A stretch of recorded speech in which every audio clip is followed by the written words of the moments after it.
Coleman Area Chamber of Commerce and our co-sponsor, the Coleman Times, I'd like to thank all of you for taking the time to be here this evening.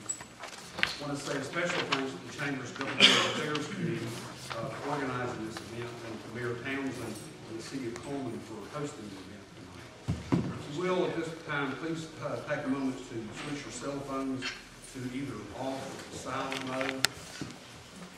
And I'd like to ask everyone to stand and have an invocation in the pledge of allegiance.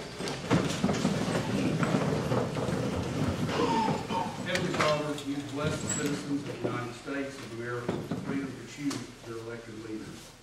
Please help us tonight to learn more about the local candidates. Give us your guidance in the coming days as we determine which candidate best represents our individual views and principles. We ask this in the name of your Son, Jesus Christ. Amen. The pledge. I pledge allegiance to the flag of the United States of America and to the republic for which it stands, one nation, under God, indivisible, with liberty and justice for all. Political forums are one of the public services organized by the Coleman Area Chamber of Commerce. And through these forums, we hope that you're able to learn more about the candidates and determine which candidate best represents your views and your principles as a Coleman County voter. At this time, I'd like to turn the program over to Brian Lacey and David Palmer.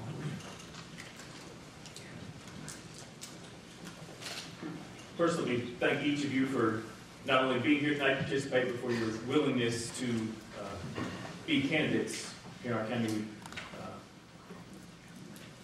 We'll start, just as a quick review. I know Kirk discussed this with you. I'll share this with everyone in attendance tonight. Each candidate will be asked the same questions and given approximately 2 minutes to respond. The sequence for answering questions will be determined alphabetically, meaning Ms. Brown will answer the first question first, and then we will rotate with each question, so each candidate has the opportunity to answer the question first. In the event that there is a follow-up question for any candidate, that candidate will be given 1 minute to respond. Whether a follow-up question is asked will be at the sole discretion of the person asking the questions. In the interest of time, there will not be an opening statement. There will, however, be an opportunity for each candidate to provide a closing statement. And these closing statements should be no longer than 2 minutes, and this sequence for the closing statements was determined before we started by a random drawing. Chamber Representative Kirk Manser is in the back of the room and will serve as the timekeeper and provide each of the candidates with a countdown to their answers, comments by holding up cards indicating the time remaining. With that said, we will begin with the first question. And we'll go in alphabetical order, so we'll start with Ms. Brown. First question. Share with us, why are you seeking the Republican Party's nomination to serve as Coleman County Probate Judge?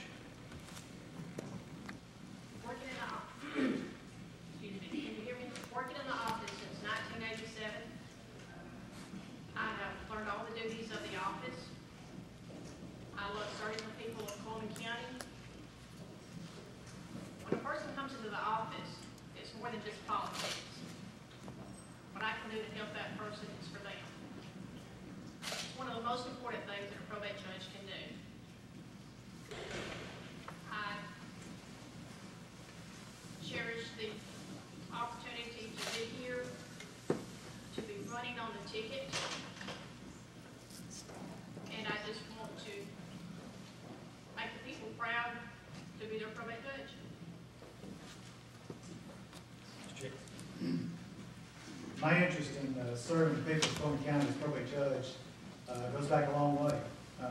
When I was in middle school and high school, my mother worked in the probate office. And so as a child, I hung out there quite a bit. Now, that does not qualify me to be a probate judge. I understand that. But the question was, why am I running? And as a child, I got to see the importance of that office to the people of Coleman County. For most people, they go in to get their driver's license renewed. They might go in for a marriage license. But for some people, they go in for some very serious and matters such as the adoptions and the wills and states that are taken care of. So my interest in serving in this capacity goes back many years. The people of Coleman have been very good to us. We've been a part of the community, and our business here in Coleman, the people of Coleman have been good to us and kept us going all these years. And I think the people of Coleman deserve to have public officials who care about them and want to do what's best for them. So that's why I'm running.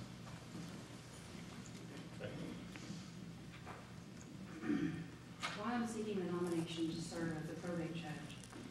Essentially, I have loved living in Coleman, and we chose to come here instead of just everyone who's raised here.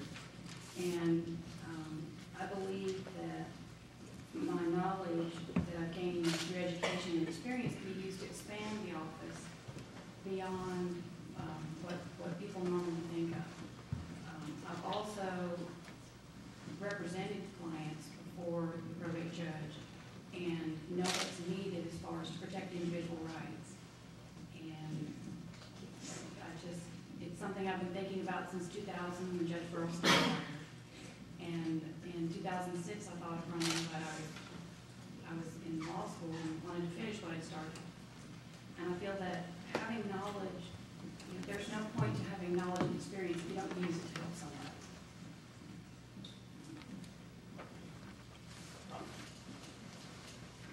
I feel like in the past 28 years as a teacher, I've served the community in that capacity.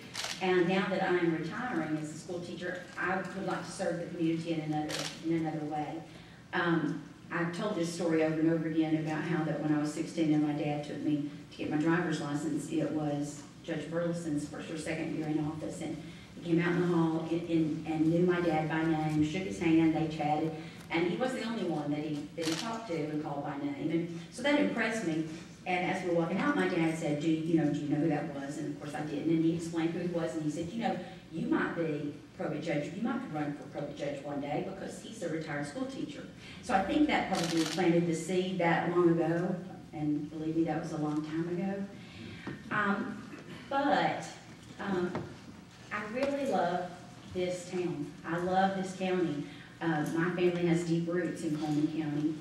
The Phillips family, that I'm so proud to belong to, moved to the Coleman area as early as the year after the Civil War ended. So that's how long my family's had roots in Coleman County.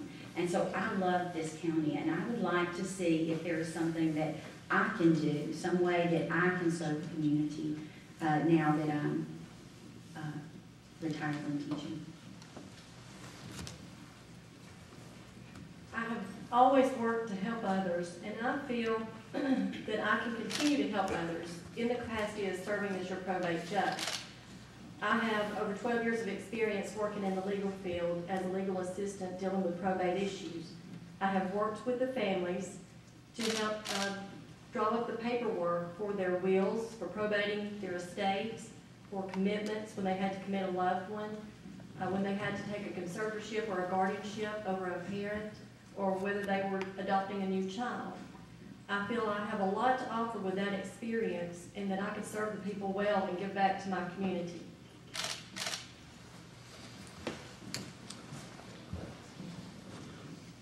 Hope you hear me there. Okay. Considering that the probate judge's office deals with many sensitive matters, including marriages, adoptions, appointment of conservators and guardians for those who cannot make decisions on their own, do you think the office of probate judge ideally should be led by someone with an experienced law background, or are you satisfied with the way things are now? And please explain your thoughts on that. The question of whether or not someone needs to have a law degree generally originates in the law community. And, there's Code of Alabama does not require the probate judge to have a law degree. There's some things that you cannot learn from having a law degree. Fairness is one that you don't learn from having a law degree. Just doing what's right is something that you do not learn by having a law degree.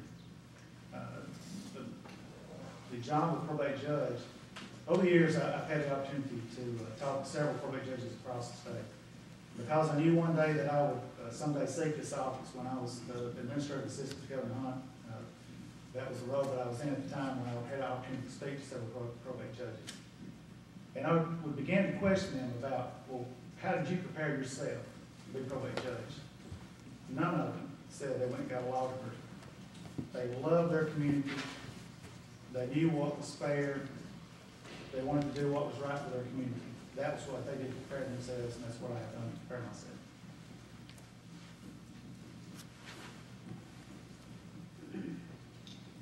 Well, of course, being the only candidate with a law degree, I'm going to tell you that it would be beneficial to have someone who has a legal background. And it is not required. But, every time I mention to anyone, everyone who has this question, the number one question is, well, how can you have a probate judge without a law degree? The things that a law degree brings to the position, Mr. Hicks is correct, you can't learn fairness in law school. But what you learn is the complex network of laws that overlap and interact. You can learn on the job training as far as the clerk positions and things like that. You can learn that fairly quickly. But if it was that simple to learn about the law, that you could do it on the job that quickly, we wouldn't have to go to law school. Essentially, you learn how to research cases. You have to learn how to interpret laws. You have to know which ones can apply. And you basically have to analyze them and then apply them correctly. And there are some situations where it's not just the probate statute is what's involved. You may have to look at the rules of civil procedure or the rules of evidence as far as who has what rights to do what. It's not required, but there is a growing trend moving that way in Alabama. Many of the counties, I think about 25% of them have actually probate judges that do have a law degree. So, and there are ways that a law degree can help as far as saving money even in the probate judge's office. The ones that have probate judges with a law degree, several have had a statute passed which gives them the same authority to decide matters which would normally have to be removed to circuit court. What that does is it helps unclog the circuit court docket, and it helps judicial economy to have things settled by one judge in one court, and that's the probate judge.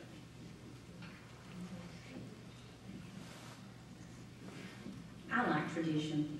I really do. And it's been a tradition in the state of Alabama that they don't require law degrees for a probate judge, and I think there's a reason for that. I believe that it really needs to be someone who's committed to the job, who's committed to people, who's committed to fairness, for saying what's right is done. And I don't think that you always have to have a law degree in order to do that. I also believe that there's a reason why our most successful and beloved probate judge, in my memory, is a simple retired school teacher. I don't necessarily think that you need a law degree, but I do think that there needs to be some type of legal education and legal experience to go along with the job. A probate judge is presiding and making rulings based on cases where the law is applied, and you are, as far as conservatorships, commitments, guardianships, you have to apply the law, and you are using that based upon someone's life, and it can affect them and cause irreparable harm if the law is not followed. Most attorneys that I've spoke with don't necessarily run for this position. They make more in the private sector than they would as a probate judge. Maybe if the pay was more attorneys may consider that. But as far as circuit judge, they make a lot more. And I know attorneys you have to have a law degree to run for a circuit and district judge. But I do believe there should be some type of legal education and legal experience to go with the job.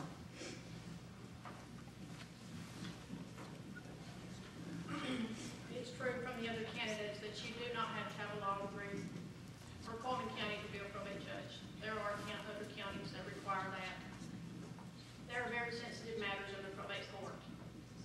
Working in the office since 1987 and learning all the job duties of the office, and being in the various managed positions such as probate chief clerk, I've had to deal with those matters.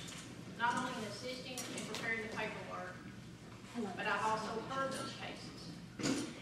And I am very familiar with the Code of Alabama, how to search law and look them up when there is an issue that comes up that needs to be addressed. Going beyond a law degree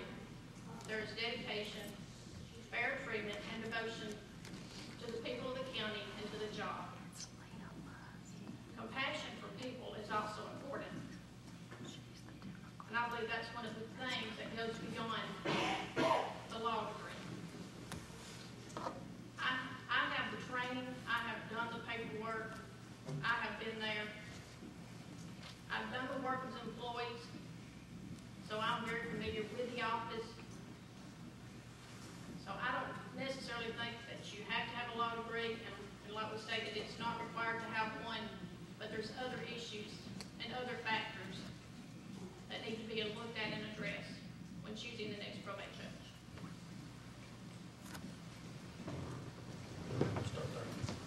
Third question. Why are you the most qualified person here tonight to serve as Coleman County Probate Judge? All right. Well, as far as qualifications, qualifications come from experience, education, and, generally training. As far as education, I have a paralegal degree. I went on to earn a bachelor's degree because when I was in the paralegal program, I realized there were things that they couldn't do. And I wanted to give advice, and I wanted to represent clients. I have gone on, got a bachelor's degree, and I did get a law degree, and I have served in Coleman specifically as an attorney representing clients. And as far as experience, I had 25 years in the workforce before even thinking about going into anything legal. I've got management experience as far as the administrative side of the probate judge's office. Because, so far we've focused on the judicial side. There's the administrative side in that they actually run the probate court. And they have, a couple dozen employees, and everything that those employees do is a responsibility of that judge as well as a boss. So, I have experience supervising a crew of over 30 people. I have worked managing offices, customer service, everything essentially that the probate judge does in the probate court, I have done as a business owner and an employee and a manager in the private sector, where you don't get paid unless you work hard. So I feel that between my education and my experience, that I'm qualified for this position. I have a bachelor's degree in education, and I have 12 years of graduate hours, postgraduate hours. And so I'm very well educated. I'm a smart girl.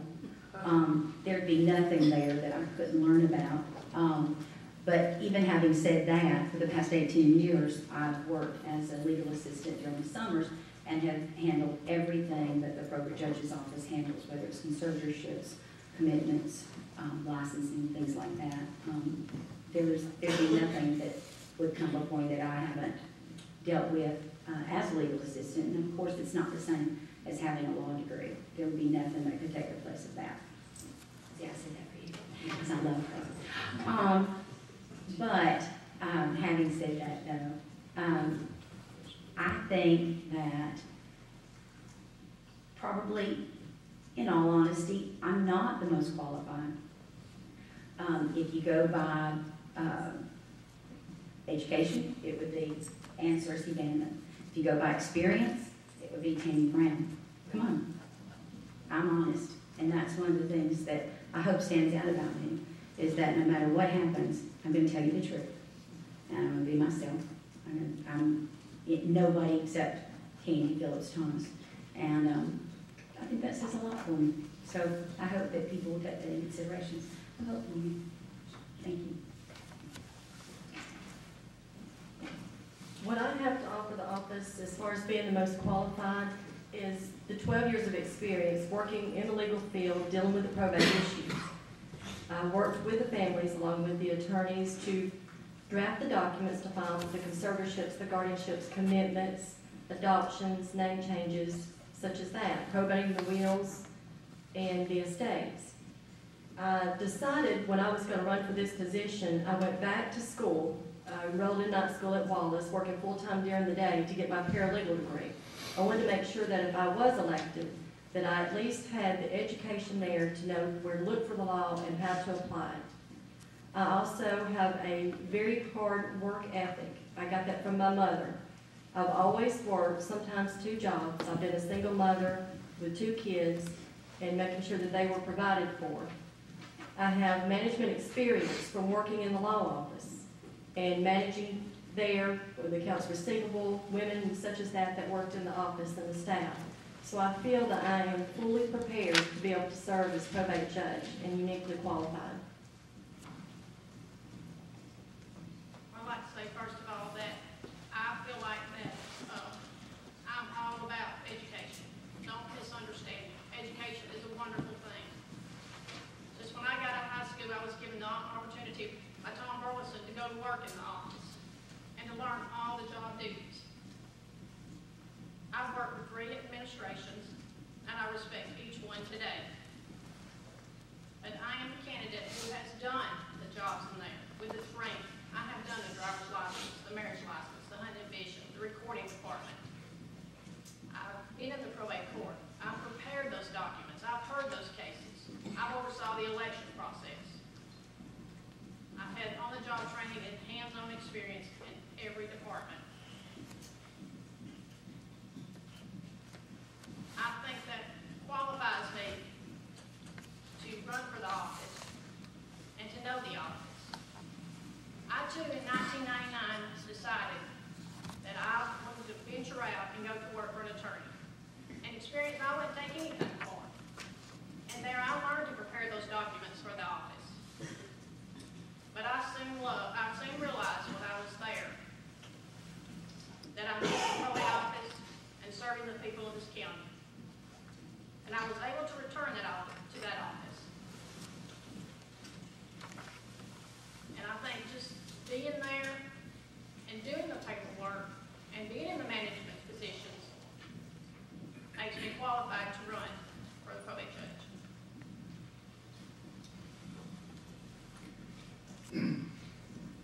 You know, one of the things that's needed from the top of any office is guidance and leadership. And I think that I've got the background to bring that to the office. The probate judge is the chief elections officer of the county. And when I was about 20 years of age, I started working as a poll worker. So I began early developing skills that would be needed for this office. I served in a cabinet level position in state government. I was the director of the Alabama Emergency Management Agency. When I was director, we operated under 3 different budget years. Those budgets, state allocations was right at $1 million. So I found a budget that's probably larger than what the probate judge's budget would be, not, but more than what you would think. We administered several $1 million in federal dollars. When I was administrative assistant to Governor Hunt, I handled appointments to boards and commissions, had to research the legal requirements for those boards, commissions, what was necessary for each person that would fill those positions. But I've also served 17 years, if you call it serving, as the owner of Mr. Expensware in Coleman. You know, I've owned my own business. And if any of you have been in private business for yourself, you know that you got to learn a little bit about how to operate under the law there. So it's a broad background that I bring to this office. I'm not focusing on how to handle the paperwork. We've got some wonderful people in the probate office that handles the paperwork. What I bring to this office is guidance and leadership. Thank you. David, I'm sorry, just 1 second.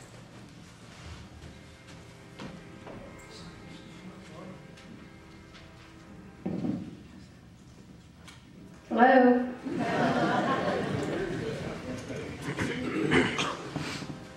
Sorry, David, go ahead.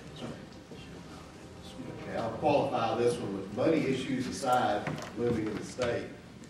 I guess under better conditions with a little creative thinking, do you think the public could be better served by the probate's office if there were more satellite offices or extended hours, weekend hours, or staggered hours that kind of get into the time when people get off work? If you have any ideas there, please elaborate. Listen, first of all, I just want to say that I hope Amanda Shavers does not take my picture when I have my tissue up to my nose, because it's dripping. So thank you, Amanda, if you know, if I could say that. I believe, and I've said this in every interview that I've had, I believe that the probate judge's office works very efficiently. The satellite offices have taken a lot of the burden off the courthouse congestion. And I've been in there a lot in the past couple of months, having to take my candidate campaign finance reports in. And so I've really been able to observe, what's happening, if there are long lines, which there are not. I know that 6 years ago, when the office was open again, they were talking a lot about how there was congestion at the driver's license, in line to have a driver's license picture remade, or get your initial, and there isn't a long line now. So they've taken care of a lot of that. I think it's a well-oiled machine. The only thing that I might change after having learned, kind of a little more about what goes on, is that I would go back to the rotation where some of the workers take a rotation where they're on call, so that the probate judge is not called on every night, all night long. Our judge, Judge Lust, has done a fabulous job, and I've heard in the past couple of weeks several of the attorneys say, we call her at 1 o'clock in the morning, she's available. Now see, I told you I'd tell you the truth, and she is. And so I asked her last Friday, I said, I've heard that you don't show up to the office. And, I said, that's the only reason that I even thought about running. And she said, if I don't, it's because more than likely I've been up all night long. She's the one who elected to be the only one on call. She was so dedicated to the job, she decided that she would not let them rotate being on call. And so that right there answers the question. And so you gotta hand it to her. She's dedicated. So that is one thing I would do. I would take it back to letting some of that responsibility go to other people, because we have a problem in the county with mental health issues, and that takes up a lot of your time. Thank you. As far as the public being better served with more satellite offices, I know the different communities that we have are growing. As far as the satellite offices are at Bayleton, Hanceville, and Dodge City. And the community really likes going to those offices. It prevents them from having to come into the courthouse. It also prevents backup in the courthouse and takes the lines away, and the workers that are working there are able to get more done. I do think it's an asset to have the satellite offices. As far as more satellite offices, if the communities are willing to help absorb some of that cost, I know that with the satellite offices now, I believe they're, as far as rent on buildings, if they're letting you go into a building, things such as that, if the communities weren't willing to work with you to absorb most of that, I think it would be a good idea. As far as staggering hours, going in there, seeing what works best for the public. The office is the public's probate office. So if it works best where you have to come in a little earlier, stay a little later, I don't have a problem doing that, staggering hours of the employees. But I would want to discuss that with the employees too, to see if that's something that they would want.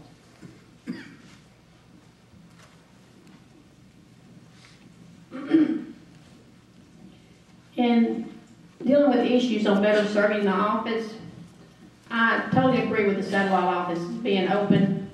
My biggest concern is to make sure that those satellite offices are not costing more than we're actually taking in. And that was an issue, to make sure that when we're there, that we're taking in enough work to compensate for being there. The Code of Alabama just requires probate office to be open from 9 to 4, and that's being done. Cross-training is the only other thing that I could think of within the employees, to make sure that the public gets waited on and served, because that's the issue, is service to the people of the county. The office doesn't close now for lunch. Lunches are staggered and has been for as far back as I can remember. So when you come there, you should be able to conduct your business in an efficient manner. I don't think the length of time has been an issue. It's something that, I would look into if elected. As far as working later or after hours, you know, when you have a family that brings an issue into the office in regard to a mentally ill person, the probate judges always stay, and they're employed to take care of that. I don't see where that would be an issue to continue to go on. I mean, you can't have a mentally ill person or a family come in regard to a mentally ill person and say, our office is here from 8 to 4, sorry, you'll have to come back in the morning. But all those things are being done, and I think the probate office does serve the public in an efficient manner. The issue of longer hours probably is asked more in line with not the mental health issue, but just the general public trying to go and get the driver's license or their licensing. And, you know, the satellite offices are a way to relieve some of that traffic, but at the same time, it does not raise the revenue because you're still going to have the same number of licenses issued. The idea that the communities that are interested in drawing those satellite offices and helping to provide that funding, I think obviously that has been looked at by the communities and they have helped along that line. But some things such as the driver's licensing issue is one that can get very costly and complicated. You know, just the cost of the lines going out to the different ones. I know that there was a bid recently on, and just the cost per month was like $700 per month. If it was just $700, I think we would all say, let's go with it. But $700 per month, it's from now on, it's kind of expensive. But these are ways to relieve the need or the needs of the people out in the communities. And the other issue related to that is, of course, security. You know, identity theft is one of the biggest issues that communities face nowadays. So making sure that everything that is conducted in those satellite offices is done in a secure manner would be a major issue. Cross-training is something that's been mentioned. Obviously, that's very important. In fact, it has already begun in many areas. If you transfer people from one side of the office to the other, I mean, you've done something there that's allowed for people to have more experience one side of the hall to the other, referring to. But anyway, so there's many things to look at, and we'll look at it when we get in there. Okay. As far as staggered schedules and better, more office hours, you have to remember this is a customer service related service. I mean, we are supplying the service to the public, and it's similar to the situation like with banks where, you know, if the bank closes at 4 and you get there at 5 and you really need something, then it's not hard to take the existing workforce and sort of shift the schedules around a little bit to extend hours. I'm not saying that everybody needs to work longer, they need to be there earlier, but having scheduled in a retail setting for over 30 individuals, there are ways that you can look to see when are the peak times. When do you need to have 5 people in the front, you know, at the counter? When can you have 2 at the counter? Is there times when, like first thing in the morning, that you don't have as many people come in? People could come in, employees could come in later, you know, and possibly stay longer. Because, you know, there's always individuals that are morning people, there's afternoon people. You just work with the employees you have to see what suits them so that you can provide an expanded service to the public. And as far as the satellite offices, you know, if there is a way to place a driver's license machine at a satellite's office, you know, that would take some of the pressure off the probate court machines. And, you know, everyone knows that there are certain times of the month that there's going to be lines there. And, you know, you can work with that as well, but you have to be able to go in and sort of study the ebb and flow of the people coming in to know where your people are being used the best, you know, because in our tight budget situations, everybody's trying to do more with less. So if you're more efficient with what you've got, you can add to it. If you can cut in small places, then you can expand somewhere else as far as scheduling and services. We've heard each of you discuss the many different responsibilities that are involved with this office. I'd like to just find out from you individually, what in your opinion are the three most important functions of the probate judge's office? The three most important, I would say the most important is the legal aspect, where you're dealing with the guardianships, commitments, conservatorships, things such as that, where that involves a person making a decision over a person, taking a person's right basically away from them if you have to commit them. Putting someone in charge of their money, their life, and what they're doing. So I do believe that that aspect is probably the most important. The second important thing is on the administrative side is efficiency with making sure that the public is served. You want to make sure that they are, again, served efficiently and professionally, and that with courtesy. The third thing is the record keeping, to make sure that everything is kept together, kept well. I've had to do title searches in the office in the back. They always maintain very well records back there when you're having to do the titles. The election process is also, I know I'm only supposed to say three, but that's one of the very important ones, making sure that our election process is held and is fair. I think the three most important duties of the probate office is the probate court, the election process, and you have to consider the management side of it. The probate court is about hearing cases and making determinations based on the law. When I started doing the election process, the probate judge at that time told me, he said, when I'm giving this job duty to you, as long as there's not any problems with the election process, you'll never get a pat on the back or congratulations or anything. But you let something go wrong, and they're going to look to you first, and so am I. So you've got to have somebody in that position who is fair to all the people of this county, to Democrats and Republicans alike. I think in the election process, there needs to be someone that needs to handle more of the election process and assisting the people. And then the management side of the probate office is where you have to manage the entire office. You have to make sure the employees are cross-trained. And when someone comes into the office to be waited on, their knowledge reflects on you. And I just think those are the top three priority issues of the office.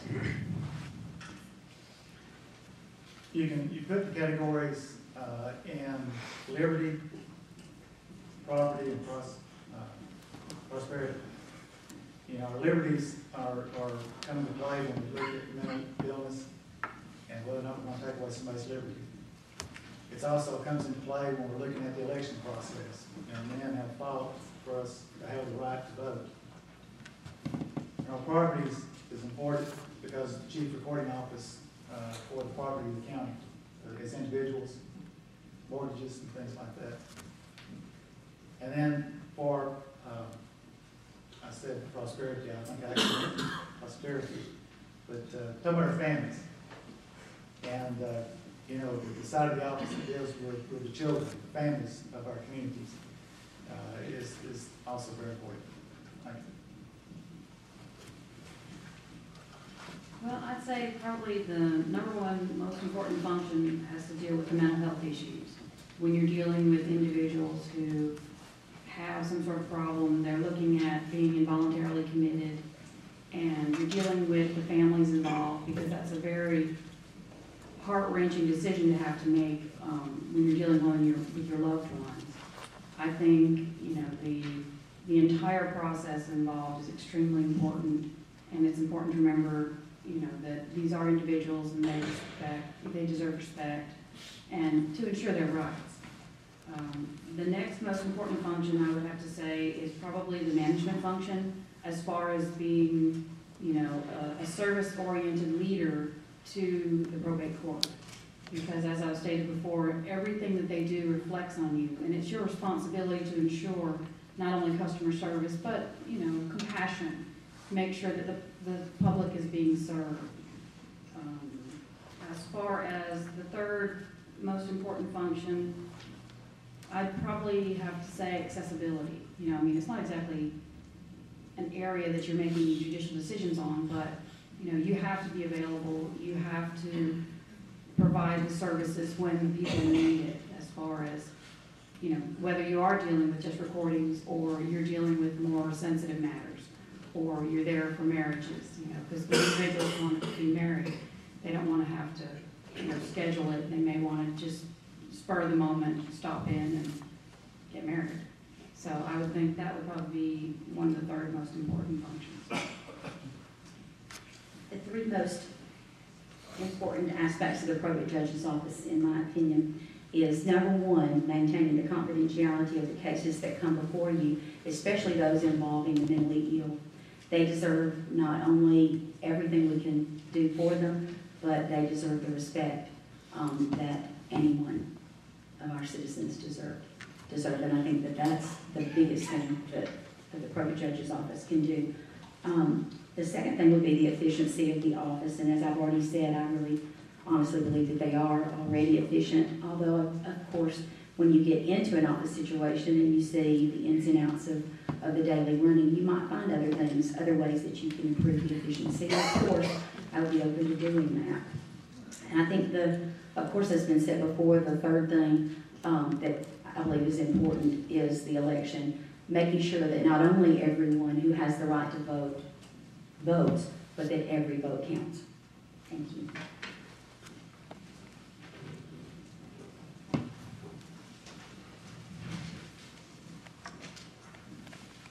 There's been talk of, in the state, about closing of mental health hospitals, which is raising concerns among many probate judges and mental health advocates across the state. And with the move toward community-based facilities on the drawing board, do you think this will weaken care for the mentally ill and cause more hardship for families? And what are some of your views on this, and what would you propose? Dealing with the mental health issues like I have in the past, and closing the mental health facilities is a great concern of mine. I feel for the families and the individuals that are in this situation. No family is above facing this issue. I know that there are cutbacks. I would like to have a great working relationship, and I think the office has a relationship with the mental health centers, the Sheriff's Department, Coleman Regional Medical Center. But I think we need to pull together as a team and work to find more solutions. Maybe a group home center or a crisis center where these people can be committed, not necessarily to a state hospital, because those are going to be closed, but committed to maybe outpatient treatment so that they can get the help they need and make sure that they're monitored and that care is being followed.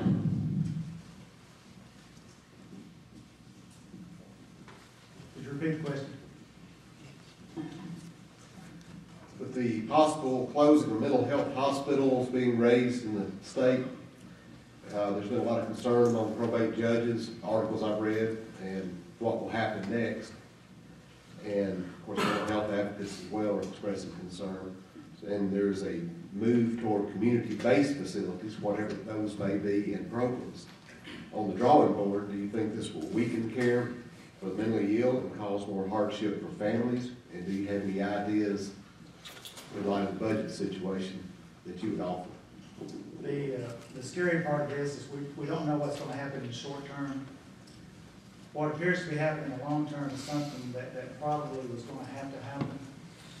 The state does not receive any funds to help operate its hospitals, but they do receive matching funds to help operate community-based facilities. So in the long run, it looks like there will be more money available for the community-based facilities than what you have for the current facilities.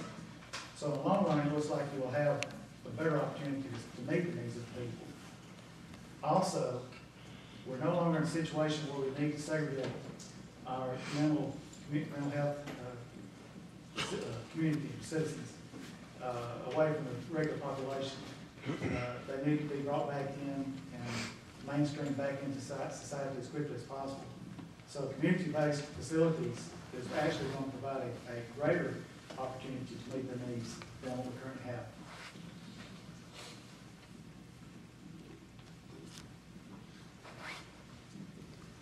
Well, as far as the closing of the state hospitals, they determined that it was actually gonna cost more money to keep them up since they were all getting so old. The way the system worked is when you had a commitment, they would go to the hospital, they would be basically incarcerated there for a period of time. They would get treatment, they would get a prescription, and they would be allowed out anyways. What I think the answer is going to be, is going to have to be more services provided to take the place of that involuntary incarceration, because if you have an individual that is a danger to himself or the public, and you send him to a community-based center that can't handle that type of an extreme situation, there needs to be something beyond that. You know, as it stands now, they're phasing these out before they actually have anything in place to replace them, which is concerning, and I think, you know, it will probably weaken the care at the beginning, but then people will step up and have to develop these programs simply because there will be a need that's not being filled, and someone will have to come up with the ideas. Now, I'm sure mental health has got several different ideas that need to be worked on and fleshed out, and they have a period of time before this is actually going to just be gone. It's not like they're going to turn everybody out tomorrow, but still, you have individuals that are not being effectively served now, so maybe it's time to try something. Because, you know, if there's no one to watch them once they were released, if there's no one to make sure that they're taking their medication and they're following up their visits, then they're just going to be back in the same situation again. You know, there needs to be some sort of, not like exactly like a babysitter, but, you know, maybe have a situation where they go somewhere for activities, and while they're there, they can be monitored and they can be, you know, make sure that they're taking their medications like they should. When I first read about the mental hospitals closing, you know, I was concerned. But the more I've thought about it, the more research I've done, the more I have to see it as a better opportunity to have not only cost-efficient measures taken, but that would actually provide better care for them. Because studies have shown across the country that mental health workers have done is that community-based programs are actually better for the mentally ill and for cost conserving. So I believe if we can come up with programs like halfway houses or church-based things like the sanctuary, that we will actually not only serve the mental patients in a better way for their sake, but also save us some money. I think that the biggest problem we have to worry about, and we talked about this at the forum with NAMI a couple of weeks ago, is the forensically mentally incapacitated folks. And that is something that is a concern for all probate judges, is that if someone is a danger to the community, that you do have to make a decision of not just what will look out for their rights, but the rights of the community. And I went on record, and I still say that I will do what's best and safest for the citizens of Coleman County. I personally would not think that the community-based facilities would weaken the care for the mentally ill. I believe it would also cause less hardship on the families. And the reason I say that is that I have worked at the sanctuary at Woodland in physical therapy, and I have worked with these patients. And they have them to where there's the adult wing and the elderly wing. The families are able to come up and have visiting hours with their family member there, whereas in a state hospital, if they're off somewhere else, they have to drive to meet these certain hours that you're required to see your family member. So I believe they would have a little bit of a stronger family semblance there, being able to see each other more, that would help them. So I don't think that it's gonna, I honestly don't think that it's gonna hurt with the state, as long as we're able to do the community-based facilities and pick up what the state has left off.